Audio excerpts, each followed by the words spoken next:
Hello friends, welcome to Veni Streets Tamil. நம்ம சேனலை first time பார்க்குறீங்கன்னா ப்ளீஸ் சப்ஸ்கிரைப் பண்ணிட்டு பாருங்க. அப்போ தான் நம்மளுக்கு நெக்ஸ்ட் வீடியோஸ் கொடுக்கறதுக்கு மோட்டிவேஷனாக இருக்கும். கூடவே பெல் ஐக்கான் ப்ரெஸ் பண்ணிட்டு ஆளுங்கிற பட்டனையும் ப்ரெஸ் பண்ணிக்கோங்க. அப்போ தான் நம்ம போடுற வீடியோஸ் எல்லாம் உங்களுக்கு நோட்டிஃபிகேஷனாக வரும்.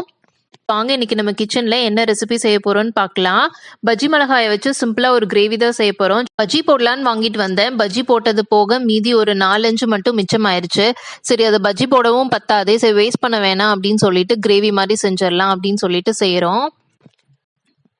வாங்க இப்போ அதுக்கு தேவையான இன்கிரீடியன்ஸ் என்னென்னு பார்த்துட்டு வந்துடலாம். மெஷர்மெண்ட்ஸ் எல்லாம் டிஸ்கிரிப்ஷன் பாக்ஸ்ல கொடுத்துறேன், வேணுங்கிறவங்க செக் பண்ணிக்கோங்க. 4-5 பஜ்ஜி மிளகா பொடியா கட் பண்ணி வச்சிருக்கேன். ஒரு பெரிய வெங்காயம், கூடவே ஒரு கொத்து கருவேப்பிலை வச்சிருக்கேன். இஞ்சி பூண்டு பேஸ்ட், மஞ்சள் தூள், தனியா தூள், மிளகாய் தூள், 1 ஸ்பூன் தயிர், 1 ஸ்பூன் கசூரி மேத்தி, வதக்கறதுக்கு தேவையான எண்ணெய், தேவையான அளவு உப்பு, தேவையான அளவு தண்ணி, ஒரே ஒரு தக்காளி, 4-5 சுடு தண்ணியில் ஊற வச்ச முந்திரி பருப்பு, இது ரெண்டுத்தையும் சேர்த்து பேஸ்டா அரைச்சு வச்சிருக்கேன். வாங்க இப்போ எப்படி செய்யறதுன்னு பார்க்கலாம். ஃபர்ஸ்ட் ஒரு கடாயில் 2 ஸ்பூன் எண்ணெய் விட்டுக்கலாம். எண்ணெய் காய்ச்சதும் கட் பண்ணி வச்சிருக்க பஜ்ஜி மிளகாயை போட்டுக்கலாம். இது ஃபர்ஸ்ட் நம்ம பஜ்ஜி மிளகாயை தனியாக ஃப்ரை பண்ணி எடுத்துக்கிறோம். எதுக்கு இப்படி பண்ணுறோம் அப்படின்னா, மிளகாயில் இருக்க காரத்தை எடுக்கிறதுக்காக தான். ரொம்ப காரமாக இருந்தால் நம்மளால சாப்பிட முடியாது. அதனால மிளகாயில் இருக்கிற காரத்தை தணிக்கிறதுக்காக நம்ம ஃபர்ஸ்ட் இப்படி ஃப்ரை பண்ணி எடுத்துக்கிறோம். இது ரொம்ப நல்லா ஃப்ரை ஆகணும்னு அவசியம் இல்லை, ஒரு அரை பதம் வெந்தா போதும். இப்போ எண்ணெயை ஃபில்டர் பண்ணிட்டு நம்ம மிளகாயை மட்டும் தனியாக எடுத்து வச்சுக்கிறோம்.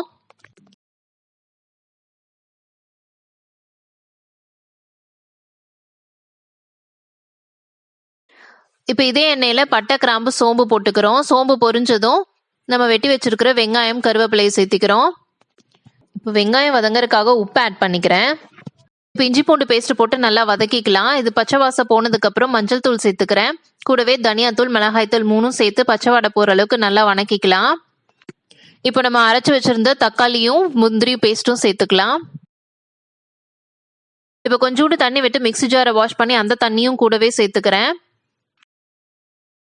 இப்போ கிரேவிக்கு தேவையான உப்பு ஆட் பண்ணிக்கலாம். இது ஓரளவு வதங்கினதும் கூடவே 1 ஸ்பூன் தயிர் சேர்த்துக்கிறேன். தயிர் சேர்த்தா ஃப்ளேவரும் டேஸ்ட்டும் இன்னும் நல்லா இருக்கும். நீங்களும் இதை ட்ரை பண்ணி பாருங்க. நல்லா எண்ணெய் பிரிஞ்சு வர வரைக்கும் வதங்கணும். இப்போ நல்லா எண்ணெய் பிரிஞ்சு வந்துருச்சு. இந்த ஸ்டேஜ்ல ஃப்ரை பண்ணி வச்சிருந்த பஜ்ஜி மிளகாயை சேர்த்துக்கலாம். கிரேவி ரொம்ப திக்கா இருக்குன்னு ஃபீல் பண்ணீங்க அப்படின்னா நீங்க ஹாட் வாட்டர் ஆட் பண்ணிக்கலாம். பச்சை தண்ணி ஆட் பண்றதை விட ஹாட் வாட்டர் ஆட் பண்ணீங்க அப்படின்னா இன்னும் டேஸ்ட் நல்லா இருக்கும். இப்போ நம்ம எடுத்து வச்சிருக்க கசூரி மேத்தியும் சேர்த்துக்கலாம். ஃபைனலா நம்ம முந்திரி சேர்த்ததுனால இந்த கிரேவி ஆற ஆற திக்காகும். அதனால கொஞ்சம் தின் ஸ்டேஜ் இருக்கும்போதே நீங்க ஆஃப் பண்ணிருங்க. கிரேவி ரெடி ஆயிடுச்சு. இது சப்பாத்தி, இட்லி, தோசை எதுக்கு வேணாலும் தொட்டுக்கலாம். பரோட்டா, நான் எல்லாத்துக்குமே டேஸ்ட் ரொம்ப சூப்பரா இருக்கும். ட்ரை பண்ணி பாருங்க நீங்களும் வீட்டில். நாங்கள் இன்னைக்கு இந்த டின்னரோட என்ஜாய் பண்ண போகிறோம். இந்த வீடியோ பிடிச்சிருந்தா லைக் பண்ணுங்க, ஷேர் பண்ணுங்க, சப்ஸ்கிரைப் பண்ணுங்க. நாளைக்கு வேற ஒரு இன்ட்ரெஸ்டிங்கான வீடியோவோட பார்க்குறேன். பாய்.